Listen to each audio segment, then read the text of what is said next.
ක්‍රිස්තුතුමන් තුළ මා ප්‍රේමවන්ත සහෝදර සහෝදරියනි, අද ජූනි මාසේ 21 වෙනිදා සෙනසුරාදා දවසයි. සාමාන්‍ය සමයේ 11 වන සතිය හමාර කරන අපිට සුදු සභා මාතාව විසින් සුදු ඇලෝසියස් ගොන්සාගා මුනිදුන්ගේ අනිවාර්ය අනුස්මරණය සමරන්නට අවස්ථාව දෙනවා.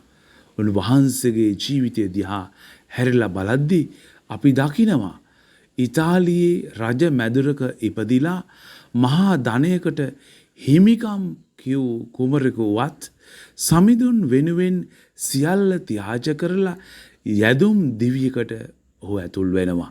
දිලිඳුන් හා රෝගීන් සඳහා තම තරුණ ජීවිතය කැප කළ ජේසු නිකායක පියතුමෙක් බවට ඔහුපත් වෙනවා.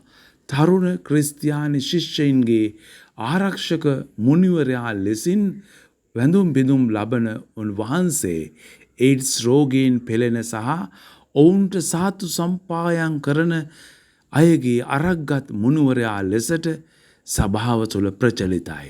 ඒ නිසා ප්‍රේමවන්තේනි, ඔහුගේ ජීවිතය ඔබට මට මහා අභියෝගයක් වෙනවා. ඒ අභියෝගයම අද සුදු මතයතුමාගේ සුවිශේෂය තුළින් අපට ඉදිරිපත් කරනවා. මොකද ස්වාමිවරුන් දෙදෙනෙකුට සේවය කරන්නට බැහැයි කීමම අභියෝගයක්. ඒක සත්‍යයක්. මොකද අපි එක්කෙනෙකුට ලං වෙද්දී අනිත් කෙනාට විරුද්ධ වෙනවා. එතකොට මේ ප්‍රතිවිරුද්ධ ක්‍රියාවන් දෙක නිසා ඒ කරන කියන කාර්ය නිසියාකාරයෙන් කරන්නට නොහැකි වෙනවා. නමුත් ජේසුගේ ජීවිතය දිහා බලද්දී අපි දකින දෙයක් තමයි උන්වහන්සේගේ දූත සේවාවෙහි ප්‍රධානම අරමුණ උනේ දේව රාජ්‍ය ලෝකයේ බිහි කිරීමයි. ඒ නිසා ඔවුන් වහන්සේගේ රාජ්‍යයත් ඒ ධර්මිෂ්ඨකමත් ගැන වැයවන කැපවෙද්දී අපේ ජීවිතවලට අවශ්‍ය හැම දෙයක්ම පියාණන් වහන්සේගෙන් ලැබෙන බව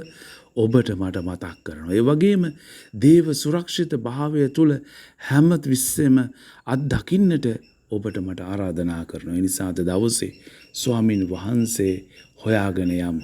උන්වහන්සේට පමණක් සේවය කරන්නට, උන්වහන්සේගේ රාජ්‍ය ගොඩ නගන්නට අපි දිවි හිමියෙන් කැපවෙමු. ආමෙන්. ජේසු පිහිටයි.